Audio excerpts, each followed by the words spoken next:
के शुभ समय पर अपना बहुमूल्य समय देकर यहाँ पर आप लोग एकत्रित हुए हैं, आप मैं सभी का हार्दिक स्वागत करता हूँ। इसी प्रकार से अगले साल भी और ज्यादा संख्या में आने की कष्ट करें। ये जो है लड़ाई सम्मान की लड़ाई है। जब भुजबल महंत चिरहोला आ रहे थे अपने बेटा के लिए बहू ढूंढने के लिए, उस समय पुराण में ये घटना हुआ 1883 में। आज के दिन नहीं हुआ, इससे कुछ पहले हुआ था घटना जो है। फिर ये डोला का घटना कुछ बाद में हुआ। जब आ रहे थे तो पुराण में जब पहुंचे तो वहां के अमोली सिंह ठाकुर, उन्होंने समझा कोई अंग्रेज का ऑफिसर आ रहा, इसलिए उन्होंने भुजबल महंत को बोला, पाए लगी ठाकुर साहब। भुजबल महंत बोला, साहेब सतना। यही पर उनका दोनों को बात हुआ। सतनाम के लिए आज भी ऐसे हमारे साथ हो रहा है। बाकी समय तो हम हिंदू हैं, लेकिन ऐसे मौके पर हम हिंदू नहीं हैं। जब भुजबल महंत को बोला सतनामी हो, बोला हाँ मैं सतनामी हूँ। तो बोला घोड़ा से उतरो, अपना पगड़ी उतारो, जूता उतारो। पगड़ी जूता पकड़ के घोड़ा की लगाम पकड़ लेते गांव के बाहर जाएंगे। जब गांव के बाहर चले जाएंगे उसके बाद आप घोड़ा में चढ़ना। तो भुजबल महंत बोला भाई तू उतरो। भाई मैं अपने पैसे से खरीदा हूँ। तो वो बोला मैं यहाँ गौटिया हूँ, मेरा हुक्म चलता है। बोला मैं भी तो अपने गाँव में गौटिया हूँ, मैं आपको अपने गाँव में उतारूंगा, कैसे लगेगा। तो वास्तव में भुजबल महंत ही थे। जैसे बोलते हैं ना, सिर से ब्राह्मण, बाहर से क्षत्रिय और पेट से वैश्य और पैर से शूद्र।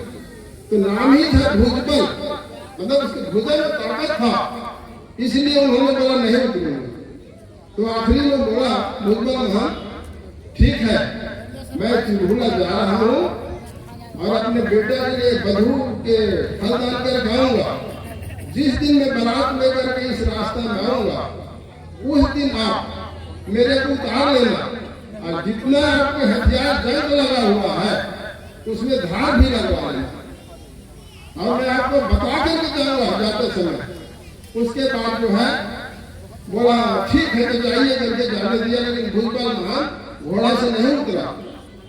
उसके बाद फलदान जब हुआ तो चिरहुला में उसने बोला भाई पुराण में मेरे साथ एक हनुमी घटना हो गया, यदि उसमें आप लोग मेरे साथ दोगे तब तो मैं आपके बेटी को बधू बनाऊंगा और इसको डोला से ही ले जाऊंगा यहाँ।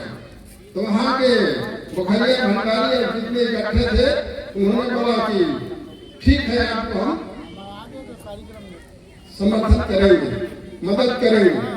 फिर भुजबल महंत वहां से आकर के नागपुर गया। उस समय हमारे मध्य प्रदेश का हाई कोर्ट नागपुर में था और सभी अंग्रेज अफसर भी वहीं बैठते थे। अंग्रेजी शासन था, 143 साल पहले की घटना है। तो फिर वहां से उसने डोला परमिशन लेके आया।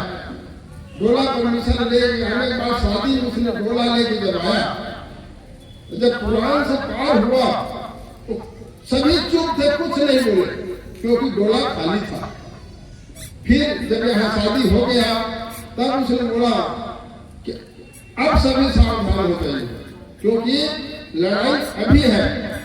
फिर वहीं से सब आए तो डोला के आगे पीछे दाहिने बाएं उनके खाड़कू अलग लगे थे और बाकी आदमी जो है एक लाइन में हो गए। उस समय तो रोड था नहीं, गाड़ी का बंद था। उसके बाद जब वहां पर पहुंचे उस गांव के पास तो वहां के जो सामंतवादी थे उन्होंने गड्ढा खोद कर उसमें छुपे हुए थे, जिस प्रकार से मिलिट्री लोग छुपे रहते हैं उसी प्रकार से। फिर वहीं से लड़ाई शुरू हुआ और खून खराबा हुआ और बहू को सुरक्षित ले गए। वही हाल अभी भी है, कई जगह में मूछ रखने नहीं दे रहा है। जैसे राजस्थान में, उत्तर प्रदेश में और गुजरात में मूछ रखने पर, घोड़ी में चढ़ने पर ऐसे घटना हो रहा है और हमारे जीएसएस जो कार्यक्रम कर रहा है इसी के देखते हुए कुछ और नकल कर रहे हैं। जैसे अम्बेडकर जी के जयंती के दिन में 14 तारीख को गुरु बालक दास जो अंगरक्षक थे ना सरहद भाई, उसका जयंती मना रहे हैं क्योंकि सरहद भाई का जन्म 4 अप्रैल को हुआ था, इसको 14 को मना रहे हैं।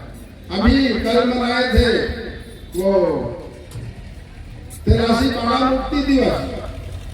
तो इस प्रकार से कि हमारे समाज में नकल कर रहे बहुत बड़ी खुशी बात है। अभी समय का अभाव है, मैं इसी के साथ में अपना वाणी को विराम देता हूँ और सभी आए हुए आदमियों का बहुत बहुत धन्यवाद। सभी को जय सतनाम, जय संग्राम।